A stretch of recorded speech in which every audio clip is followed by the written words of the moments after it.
अस्सलाम वालेकुम वरहमतुल्लाहि वबरकातुहू। हॉस्पिटल में बेड के ऊपर लेटा ये इंसान, इसकी इस हालत को देखकर आपको अफसोस होगा, साथ ही साथ में इस हालत की वजह सुनेंगे तो आपकी इसकी कम अक्ली पर ताज्जुब भी होगा। और सिर्फ यही नहीं, इस तरह के जितने भी मुसलमान हैं उनकी कम अक्ली पर आपको अफसोस होगा, आपको ताज्जुब होगा, हैरानी होगी। क्यों? इसलिए कि अभी जो माहौल है, इस माहौल के अंदर 1.5 करोड़ रुपये लेकर मुसलमानों के मोहल्ले को छोड़कर हिंदुओं के मोहल्ले में जाकर मकान खरीद लिए गए। मकान देखे, मकान खरीद लिए, मकान इनके नाम पे चढ़ गया, पैसा जमा हो गया, उसके बाद मकान में इन्हें रहने नहीं दिया गया। अब ये सुनने के बाद आपके जहन में सवाल पैदा हो रहा होगा कि जब हिंदुओं को वहां पर मुसलमानों को नहीं रहने देना था, तो जिस वक्त मकान मालिक मकान बेच रहा था उस वक्त क्या ये सोए हुए थे? इन्हें पता नहीं था? फिर बेचने क्यों दिया गया? तो इन्हें सब पता था। सारे मामलात प्लानिंग के साथ में होते हैं। इसके पीछे एक बहुत बड़ा रीज़न है। क्या है वो रीज़न? वो भी आपके सामने रखूंगा। लेकिन आइए पहले मुसलमानों के मोहल्ले को छोड़कर 1.5 करोड़ रुपये में हिंदुओं के मोहल्ले में मकान खरीदे। मकान तो नहीं मिला, लेकिन क्या मिला पहले वो देख लीजिए, इनकी हालत को देख लीजिए, फिर उसके बाद इसके पीछे की रीज़न इस मामले के वो ज़रूर सुनिएगा। ज्वेलरी बेची, अपनी लोन भी लिया, वो थोड़ा कर्जा भी करा। अब मेरे को रहने के लिए मकान नहीं है, छोटे छोटे मेरे बच्चे हैं, हिंदू मुस्लिम वाला वाद विवाद पैदा कर रहे। ये दर्द है अस्पताल में भर्ती मोहम्मद सईद अहमद का, जिन्होंने 1 करोड़ 46 लाख में हिंदू बाहुल इलाके में मकान खरीदा, लेकिन स्थानीय लोगों के विरोध से परिवार बेघर है।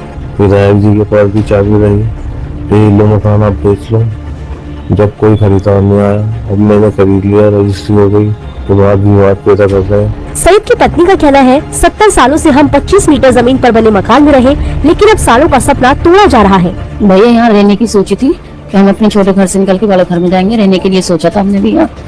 और ये जो संगत बना रहे हैं ये बिल्कुल भी ना हुए, हम यहाँ रहना चाहते हैं। नहीं, सरकार मेरी मदद करे, पुलिस भी मदद करे, और ये जो संगत हो रहा है इसे बंद करवाया जाए। नरेश कालरा ने सईद अहमद को मकान बेचा था। 26 नवंबर को कालरा परिवार ने मकान की रजिस्ट्री अफसाना के नाम कराई थी। तब से ही हंगामा जारी है। दैनिक भास्कर के लिए मेरठ से अश्विनी कुमार की रिपोर्ट।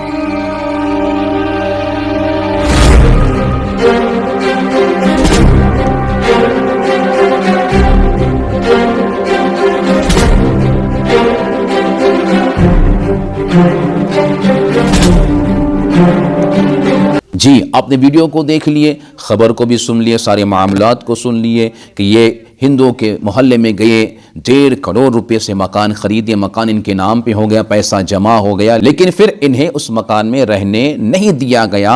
अब उनके मकान पर ताला लगा हुआ है और ये जनाब हॉस्पिटल में है। अब आइए उसी सवाल की जानिब बढ़ते हैं कि जब हिंदुओं के इस मोहल्ले में मुसलमानों का रहना हिंदुओं को नापसंद था, उनके दिलों के अंदर इतनी नफरतें थी, तो फिर मकान को मुसलमान को बेचने क्यों दिया गया? क्या उन्हें पता नहीं था कि मुसलमान ये मकान खरीद रहे हैं? मेरे दोस्तों, सब कुछ उन्हें पता होता है, सब कुछ उन्हें मालूम होता है। पूरा प्लानिंग के साथ में ये सारे मामलात किए जाते हैं। उन्हें पता था एक मुसलमान मकान खरीदने के लिए आ रहा है, तो उन्हें आने दो, मकान खरीदने दो, मकान नाम पे होने दो, पैसा जमा होने दो। उसके बाद इनका असल खेल शुरू हुआ और इन्होंने हंगामा किए कि हम यहाँ पर इन्हें नहीं रहने देंगे। क्यों ऐसा करते हैं? तो उसका रीजन ये है कि जैसे कि इस शख्स के इस 1.5 करोड़ रुपए के मकान पर अब ताला लगा हुआ है, और जब मुसलमान इस कंडीशन में आ जाता है तो उसके पास 2 रास्ते होते हैं। पहला रास्ता ये कि या तो वो जिंदगी भर उस मकान को यूं ही ताला लगा हुआ रहने दे, वो सड़ जाए, मकान खंडर हो जाए, या नीचे खुद ब खुद जमीन दोष हो जाए। और दूसरा ऑप्शन, आप जो चाहे वो हमें दे दे, जितनी रकम चाहे आप दे दे और मकान ले ले।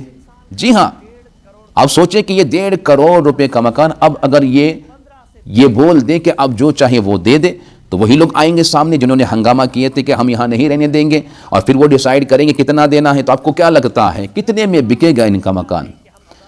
20-25 लाख, 30 लाख, बस, उसके ऊपर कुछ नहीं। हाँ, आप में से कोई ना कोई सोच रहा होगा कि हम अदालत में जाएंगे, वहाँ के दरवाजे खटखटाएंगे, कानून से इंसाफ मांगेंगे।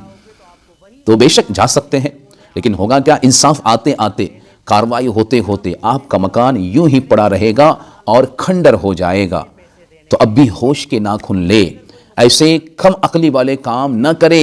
जरा सोचे तो सही कि 1.5 करोड़ रुपए में मुसलमानों के मोहल्ले के अंदर 3-3 मकान आ जाते। लेकिन पता नहीं हमारे मुसलमानों को क्या हो गया है, क्या दिखाना चाहते हैं और कौन सा जहन रखते हैं और कैसा दिमाग इस्तेमाल कर रहे हैं। मेरे अजीज़ों, संभल जाए, सोच समझ कर कदम रखे।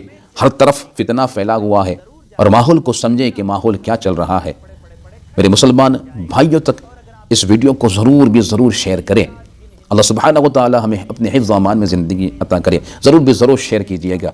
अस्सलामु अलैकुम व रहमतुल्लाहि व बरकातहू।